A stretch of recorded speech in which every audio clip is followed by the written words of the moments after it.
What's up, guys? Brett Appley here from dailyfanmma.com, back with another UFC Quick Picks on the Mayo Media Network. We have UFC Vegas 45 this weekend. Chris Daukaus versus Derek Lewis in the main event.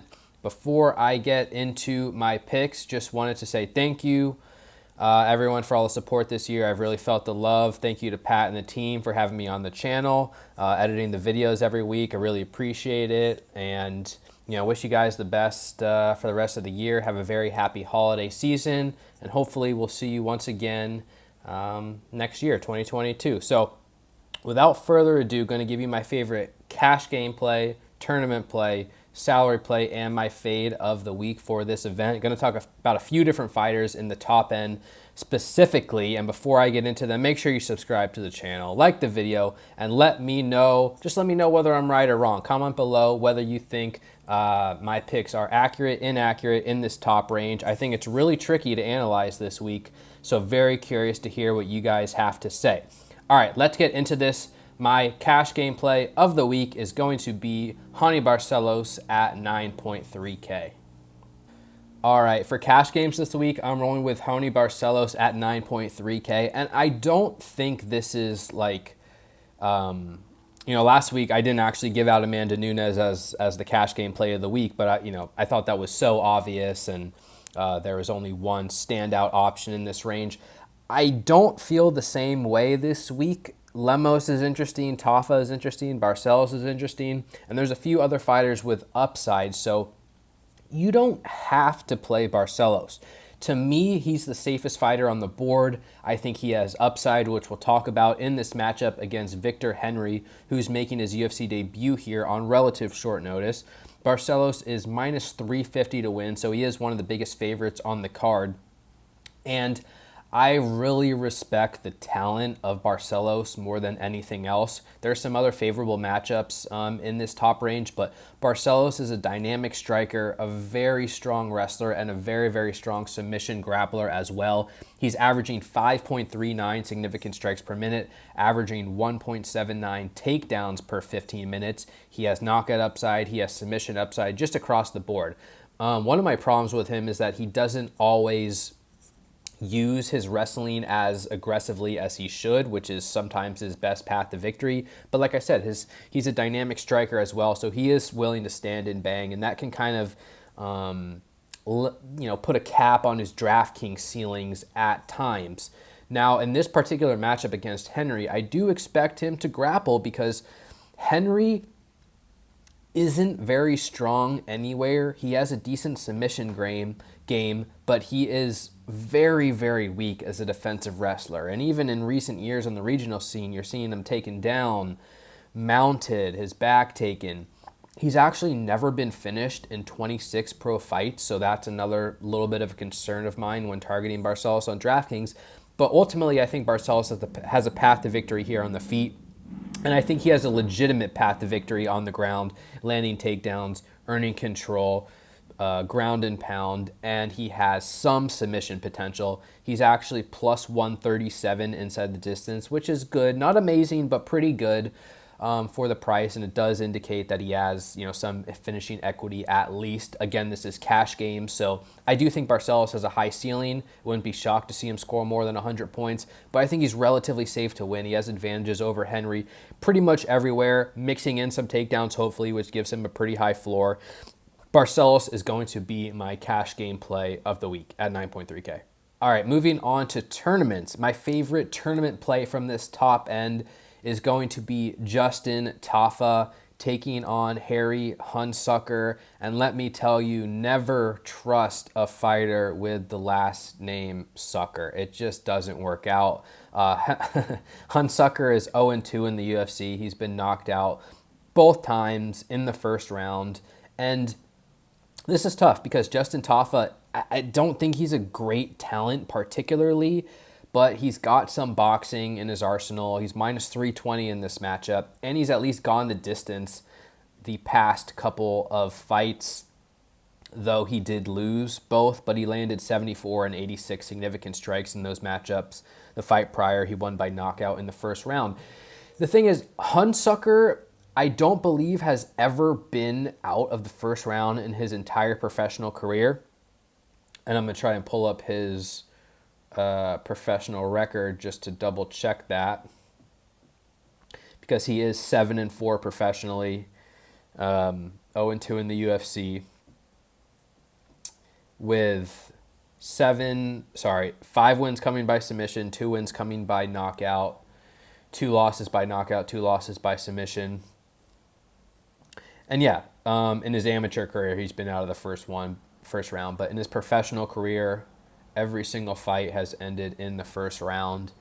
And not only that, it doesn't look like he's willing to extend fights for very long. There's a level of like quit that fighters have where they're willing to fight through adversity, and you got fighters on the top end, like Justin Gaethje, who doesn't matter if he's like almost unconscious, he'll keep marching forward, keep firing strikes.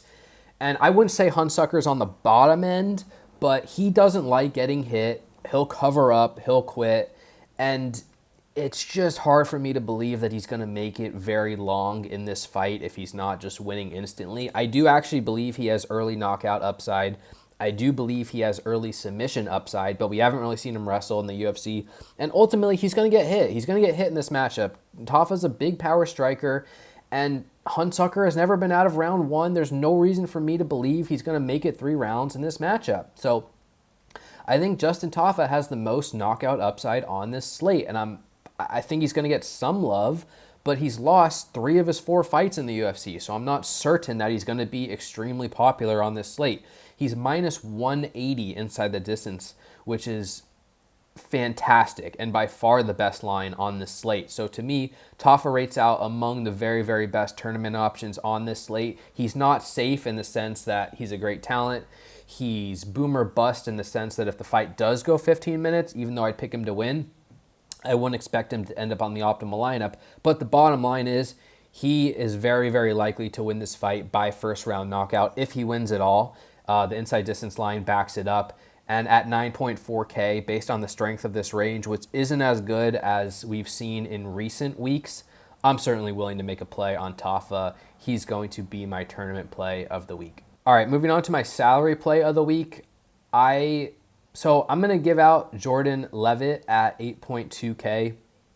Usually I give out a cheap fighter, but to be quite honest, there's no one that I feel comfortable giving out. I think most fighters below the mid-range have a path to victory, but we're talking about really low-level talents: Parisian, Gatto, Elkins, Ewell, Stoltzfus. I'm going to be spreading out my exposure. So my salary play of the week this week is going to be Jordan Levitt. It falls into a tournament play of the week category as well because he's cheap. He's a mid-range fighter, isn't going to need 120 points to end up on the optimal lineup, and it's a risky play. Leavitt's only minus 120 to win against Matt Sales, and he's coming off a really ugly loss to Claudio Puelles, in which he had some success early in the fight, landed a couple takedowns, but then Puelles landed 4 takedowns, controlled him on the ground, and Levitt was just kind of willing to lay on his back and do nothing and give up the fight. So he's not a great talent. But what I like, and I've referenced this many times throughout these videos, this feels like a very binary matchup where Leavitt is a stronger grappler than Sales, and Sales should have the advantages on the feet.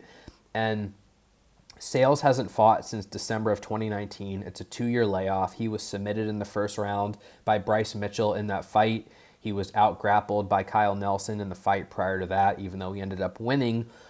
Jordan Levitt doesn't really have a range striking game. And so for Levitt to win, it's going to come from takedowns, it's going to come from control, and it's probably going to come from a submission. And considering he's minus 120 to win, plus 155 inside the distance, and if his wrestling grappling works at all, it probably happens quickly. So that tells me Levitt has a very realistic chance to win this fight inside the distance early. At 8.2K, if people are going to be afraid of targeting Levitt because he's not very good, which is fair, I'm going to look to be overweight to the field because we know how well grapplers score on DraftKings, and it's a good matchup where he should have advantages. and he has good metrics. So I think Levitt has a very high ceiling at 8.2K, especially compared to what his ownership should be. I'm very willing to play him at this price. Sales at 8K is also viable in the matchup because if the fight plays out on the feet, he should have striking advantages. Decent inside distance line of plus 255. I'm just a little bit more concerned that the fight looks sloppy and Levitt's like flopping to his back and things like that. So I feel much more comfortable with Levitt in this matchup. He's going to be my salary play of the week. All right, my fade of the week. I'm rolling out an interesting one here. I could give you someone who's very unlikely to win, but I like a challenge. This may surprise you. I think this is a terrible matchup for Ricky Simón. And at 9.2K, I am just not willing to play him. And that's shocking because I've been on Simón in pretty much all of his fights in the UFC because he lands so many takedowns per 15 minutes. He's averaging 6.93 takedowns per 15 minutes. That's so impressive. And when you can land 6, 7, 7, 6 takedowns, your DraftKings scores just have an incredibly high ceiling. And so when he wins, he's scoring 98, 131, 107. And some of these aren't even wins inside the distance. But a Sun Tzu is a terrible matchup for more than one reason. The main reason being that he's a very strong grappler. He defends takedowns at 80%. He's a better submission grappler than Ricky Simón. Yes, could Simón theoretically still land 6 or 7 takedowns? I think it's possible, but a Sun Tzu has never given up 3 takedowns or more in his entire career, dating back to 2009. No one has done it. There's been 3 times where he's given up 2 takedowns, never given up 3, never given up 4, never given up 5, 6, or 7. So for me to just assume that Ricky Simón is going to come in here and land 7 takedowns, I think is a bit unrealistic and a bit unfair. And the way that I analyze fights, it just puts me off of Simón completely. The other aspect is a Sun Tzu tends to slow the pace down of fights tremendously. So even if Simón is landing a takedown here or there, he's having success on the feet, there's just no guarantee that he has a massive ceiling. Even though a Sun Tzu is coming off a knockout loss to Cody Garbrandt, a highlight reel knockout loss, Garbrandt landed 19 strikes in 10 minutes of action in that fight. So yes, he still won by knockout, but what was that, 70, 80, 85 points at most? That's not going to do it at 9.2K. So we're really counting on either Simón to break this historical trend for a Sun Tzu and just land a million takedowns. He's not going to be able to do anything with them on the ground, but sure, maybe he can just pick a Sun Tzu up and dump him to the ground over and over again. It's possible. He has upside. You can play him if you want.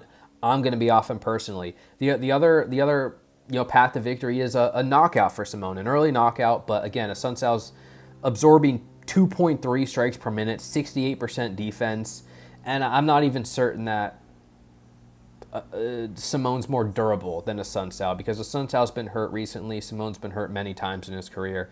This is a really tough matchup for Simón to excel on DraftKings, especially at this price and especially if he's popular. So I'm going against the grain here.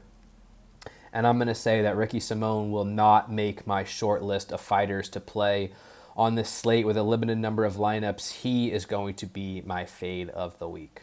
All right, guys, that's going to do it for the final quick picks of the 2021 season. Thank you again for the support. Follow me on Twitter, Brett Appley, _T_P, dailyfanmma.com for all your DraftKings breakdowns needs. Best of luck in the contest this week. Stay safe out there. Have a great holiday season. We'll talk to y'all soon. Bye, everybody.